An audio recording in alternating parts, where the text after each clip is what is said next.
नाजरीन, freedom voice Urdu में आपका इस्तकबाल है। ಬಹಳ ವರ್ಷದಿಂದ ಈ ಭಾಗದಲ್ಲಿ ಒಂದು ಕನಸಿತ್ತು, ಆ ಕನಸನ್ನ ನೆನಸಾಗಿದೆ ಅಂತ ನಾನು ಭಾವಿಸ್ತಾ ಇದ್ದೀನಿ. ನಮ್ಮ ಸ್ಲಮ್ ಬೋರ್ಡ್ KSB ವತಿಯಿಂದ ನಾವು ಅಕ್ವಿಷನ್ ಮಾಡುವಾಗ 3974 ಎಕರೆ ಅಕ್ವಿಷನ್ ಮಾಡ್ಕೊಂಡಿದ್ವಿ. ಅವಾಗ ರೈತರು ಬಂದು ಅಕ್ವಿಷನ್ ಮಾಡೋದು ನಮ್ಗೇನು ಅಭ್ಯಂತರ ಇಲ್ಲ, ಇಲ್ಲಿ ಒಂದೇ ಕಂಡೀಷನ್, ಇಲ್ಲಿ ಒಂದು ಇಂಟರ್ನ್ಯಾಷನಲ್ ಸ್ಟೇಡಿಯಂ ಆಗ್ಬೇಕಾಗ್ತದೆ, ಅದ್ರ ಜೊತೆಲಿ ಒಂದು ಸ್ಕೂಲ್ ಆಗ್ಬೇಕಂತ ಒಂದು ಕಂಡೀಷನ್ ಇಟ್ಟು ರೈತರು ಅವತ್ತು ಒಪ್ಕೊಂಡಿದ್ರು 2020.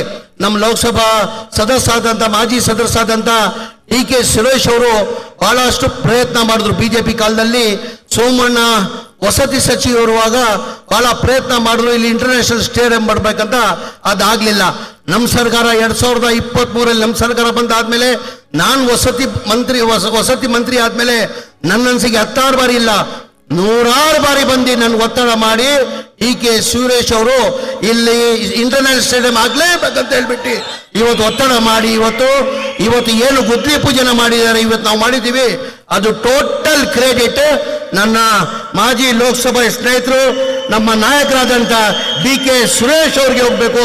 ಅದ್ರ ಜೊತೆಯಲ್ಲಿ ನಮ್ಮ ಶಿವಣ್ಣನು ಯಾವಾಗ ಬರ್ತಾ ಇದ್ರು, ಆವಾಗ ಶಿವಣ್ಣನ ಜೊತೆಯಲ್ಲಿ ಬಂದು ನಾವು ರೈತರಿಗೆ ಮಾತನ್ನ ಕೊಟ್ಟಿದ್ದೀವಿ, ಇಲ್ಲಿ ಸ್ಟೇಡಿಯಂ ಆಗ್ಲೇಬೇಕಂತ ಹೇಳ್ಬಿಟ್ಟು ಒತ್ತಡ ಮಾಡಿ ಇವತ್ತು ಒಂದು ಕನಸಿತ್ತು, ಆ ಕನಸನ್ನ ನಾವು ನೆನ್ಸ್ ಮಾಡಿದೀವಿ ಅಂತ ಹೇಳಕ್ ಬಯಸ್ತಾ ಇದೀವಿ. ಅದ್ರ ಜೊತೆಯಲ್ಲಿ ಒಂದು ಸ್ಕೂಲ್ ಆಗ್ಬೇಕಂತನೂ ಈಗ ಮಾಜಿ ಲೋಕಸಭಾ ಸದಸ್ಯರಾದಂಥ DK ಸುರೇಶ್ ಅವರು ಕೇಳಿದ್ದಾರೆ. ಅದಕ್ಕೂ ಒಂದು 10 ಎಕರೆ ರಿಸರ್ವ್ ಮಾಡಿಬಿಟ್ಟು ಆ ಸ್ಕೂಲ್ ಅನ್ನ ಮಾಡ್ತೀವಿ ಅಂತ ಮಾತನ್ನ ಹೇಳಕ್ ಬಯಸ್ತಾ ಇದ್ದೀನಿ. ಅದ್ರ ಜೊತೆಲಿ ಇವತ್ತು ಸ್ಟೇಡಿಯಂ ಗುದ್ಲಿ ಪೂಜೆ ತಮಗೆಲ್ಲ ಗೊತ್ತಿದ್ದಂಗೆ 100 ಎಕರೆದಲ್ಲಿ ಇವತ್ತು ಈ ಸ್ಟೇಡಿಯಂ ಆಗ್ತಾ ಇರೋದು. 100 ಎಕರೆದಲ್ಲಿ 943 ಕೋಟಿ ವೆಚ್ಚದಲ್ಲಿ ಇವತ್ತು ಸ್ಟೇಡಿಯಂ ಆಗ್ತಾ ಇರೋದು. GST ಬಿಟ್ಟಿ GST 18% ಇನ್ಕ್ಲೂಡ್ ಮಾಡ್ಕೊಂಡ್ರೆ ಕನಿಷ್ಠ 1200 ಕೋಟಿ ಆಗ್ತದೆ. ಬರೀ ಇಲ್ಲಿ ನನ್ನ ಅನಿಸಿಕೆ ಇಡೀ ದೇಶದಲ್ಲಿ ದೊಡ್ಡ ಯಾವ್ದನ್ನ ಇಂಟರ್ನ್ಯಾಷನಲ್ ಸ್ಟೇಡಿಯಂ ಇದೆ ಅಂದ್ರೆ ಅದು ಗುಜರಾತ್ ಬಿಟ್ರೆ ನನ್ಗೆ ಇವತ್ತು ಬಹಳ ಸಂತೋಷನ ತಂದಿರೋದಂದ್ರೆ ಇವತ್ತು 2ನೇ ರಾಜ್ಯದಲ್ಲಿ ನಮ್ಮ ಕರ್ನಾಟಕದಲ್ಲಿ 2ನೇ ದೊಡ್ಡ ಮಟ್ಟದಲ್ಲಿ ಇಂಟರ್ನ್ಯಾಷನಲ್ ಸ್ಟೇಡಿಯಂ 80,000 ಕೆಪಾಸಿಟಿ ಇದು ಇಲ್ಲಿ ಆಗ್ತಾ ಇರೋದು ನನಗೆ ತುಂಬಾ ಸಂತೋಷನ ತಂದಿದೆ. ಅದ್ರ ಜೊತೆಯಲ್ಲಿ ಇವತ್ತು ನಾವು ನಮ್ಮ KSB ವತಿಯಿಂದ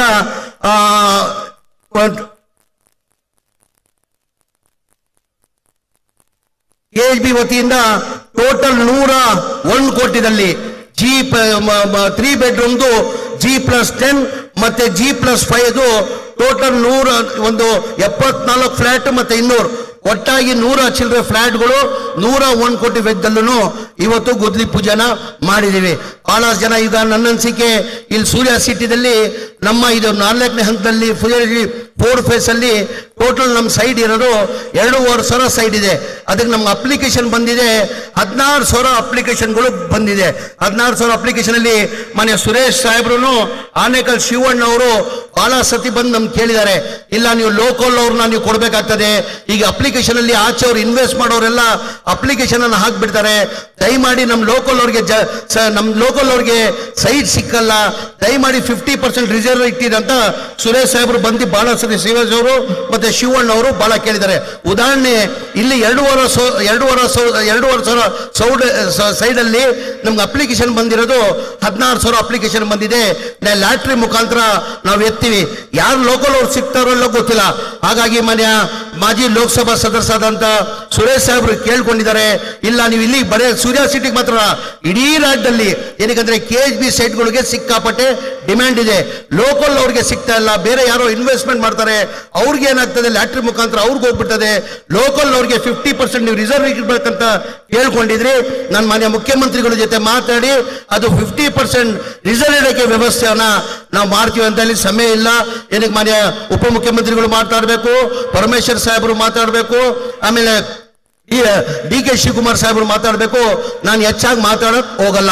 ತಮ್ಗೆಲ್ಲ ಗೊತ್ತೇ ಇದ್ದಂಗೆ ನಮ್ಮ ಸರ್ಕಾರ 3 ವರ್ಷ ಬಂದಾದ್ಮೇಲೆ ನಾವ್ ಏನೇನ್ ಮಾಡಿದ್ವಿ ಅಂತ ತಮ್ಗೆಲ್ಲರಿಗೂ ಗೊತ್ತಿರೋದೇ ವಿಚಾರ. ಈಗ ಉದಾಹರಣೆ ನಾನು ಒಂದು 5 ನಿಮಿಷ ಸಮಯ 5 ನಿಮಿಷ ಆಗಿ ನಾನು ಹೇಳಲೇಬೇಕಾಗ್ತದೆ. ನಮ್ಮ ಸರ್ಕಾರ ಬಂದಾದ್ಮೇಲೆ ನಾನು ವಸತಿ ಆದ್ಮೇಲೆ ಹೇಳ್ಬೇಕಾದ್ರೆ ಕನಿಷ್ಠ 2 ಗಂಟೆ ಬೇಕಾಗ್ತದೆ. ತಮ್ಮ ಸ್ಲಮ್ ಬೋರ್ಡ್ದು ತಮ್ಗೆಲ್ಲ ಗೊತ್ತಿರೋದೇ ವಿಚಾರ. ಈಗ ಬೆಂಗಳೂರು ಎಷ್ಟು ಎತ್ತರದಲ್ಲಿ ಬೆಳೆದಿದೆ ತಮ್ಗೆಲ್ಲ ಗೊತ್ತಿರೋದೇ ವಿಚಾರ. ಹಿಂದಿನ ಸರ್ಕಾರದಲ್ಲಿನೇ ಸಿದ್ದರಾಮಯ್ಯ ಸಾಹೇಬರು ಮುಖ್ಯಮಂತ್ರಿ ಇರುವಾಗ 1 lakh ಹೌಸಿಂಗ್ ಸ್ಕೀಮ್ ಅಂತ ಮಾಡಿ 1028 ಎಕರೆ ರಾಜೀವ್ ಗಾಂಧಿಗೆ ಹ್ಯಾಂಡ್ ಓವರ್ ಮಾಡಿದ್ರು.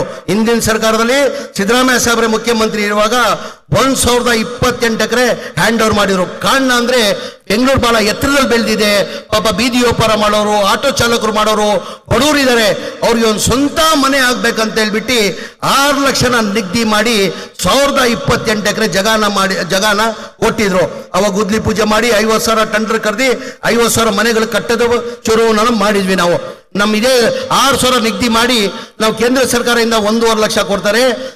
ನಮ್ಮ ಸ್ಟೇಟ್ ಗೌರ್ಮೆಂಟ್ ಇಂದ 1,20,000 ಜನರಲ್ ಕೊಡ್ತೀವಿ, 2 ಲಕ್ಷ SC/ST ಕೊಡ್ತೀವಿ. ಅಂದ್ರೆ ಜನರವರು 2.5 ಲಕ್ಷ ಕೊಟ್ಟರೆ ಅವ್ರಿಗೆ ಒಂದು ಮನೆ ಆಗೋದು. ಆಮೇಲೆ SC/ST ಅವರು 2 ಲಕ್ಷ ಕೊಟ್ಟರೆ ಅವ್ರ ಮನೆ ಆಗೋದು. ಇದೇ ಬಿಜೆಪಿ ಅವರು 2021ರಲ್ಲಿ ಬಸವರಾಜ ಬೊಮ್ಮಾಯಿ ಅವರು ಮುಖ್ಯಮಂತ್ರಿ ಇರುವಾಗ ರಿವ್ಯೂ ಮೀಟಿಂಗ್ ಮಾಡಿಬಿಟ್ಟು ನಾವೇನು 6 ಲಕ್ಷ ನಿಗದಿ ಮಾಡಿ 2 ಲಕ್ಷಕ್ಕೆ ಮನೆ ಸಿಗ್ತಾ ಇದ್ದಿದ್ದು ರಿವ್ಯೂ ಮೀಟಿಂಗ್ ಮಾಡಿ 11,20,000 ಮಾಡಿಬಿಟ್ರು. 6 ಲಕ್ಷ ಇಲ್ಲಿ, 11,20,000 ಇಲ್ಲಿ. ಅಂದ್ರೆ 2 ಲಕ್ಷ ಕೊಟ್ಟವರು 8.5 ಲಕ್ಷ ಕಟ್ಟಬೇಕಾಗಿತ್ತು. ಹಾಗಾಗಿ ಬಡವ್ರ ಪಾಪ ದುಡ್ಡು ಕೊಡಕ್ ಸಾಧ್ಯ ಆಗಲ್ಲ. ಸಿದ್ದರಾಮಯ್ಯ ಸಾಹೇಬರು ಮುಖ್ಯಮಂತ್ರಿ ಆದ್ಮೇಲೆ ನಾವು ಯಾರು ಹೇಳಿಲ್ಲ. ಅವರಾಗ ಅವರು ಒಂದು ನನ್ ಕೇಳಿದ್ರು, ವಸತಿ ನಾನು 1 ಲಕ್ಷ ನನ್ನ ಕನ್ಸಿತ್ತು, ಅದು ಆ ಕನ್ಸು ಏನ್ ಐತ್ಕೊಳೋ, ಆ 1 lakh ಹೌಸಿಂಗ್ ಸ್ಕೀಮ್ದು ಯಾವ ಸ್ಟೇಜ್ ಅಲ್ಲಿ ಇದೆ ಅಂದೆ. ನಾನು ಮಾನ್ಯ ಮುಖ್ಯಮಂತ್ರಿಗೆ ಗಮನಕ್ಕೆ ತಂದೆ. ಇಲ್ಲ ಸರ್, ತಾವು ಇರುವಾಗ 6 ಲಕ್ಷನ ರೇಟ್ ಅನ್ನ ನಿಗದಿ ಮಾಡಿದೀವಿ.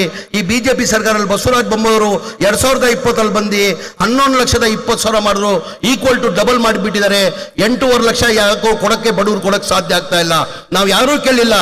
ಯಾವ್ದು ಬಿಜೆಪಿ MLAಗಳು ಬಂದಿದ್ರು, ನಾವೆಲ್ಲ ಹೋಗಿದ್ವಿ. ಮಾನ್ಯ ಮುಖ್ಯಮಂತ್ರಿನೇ ತೀರ್ಮಾನ ಮಾಡಿ ಇಲ್ಲ ಬಡವ್ರು 8.5 ಲಕ್ಷ ಕೊಡಕ್ ಸಾಧ್ಯ ಆಗಲ್ಲ, ಅವ್ರ ಸರ್ಕಾರ ವತಿಯಿಂದ 1 ಲಕ್ಷ ಕಡಿಮೆ ಮಾಡ್ತೀನಿ ಅಂತ ಕ್ಯಾಬಿನೆಟ್ ಅಲ್ಲಿ ತಂದು ಮಾನ್ಯ ಮುಖ್ಯಮಂತ್ರಿಗಳು ಕಡಿಮೆ ಮಾಡಿದ್ರು.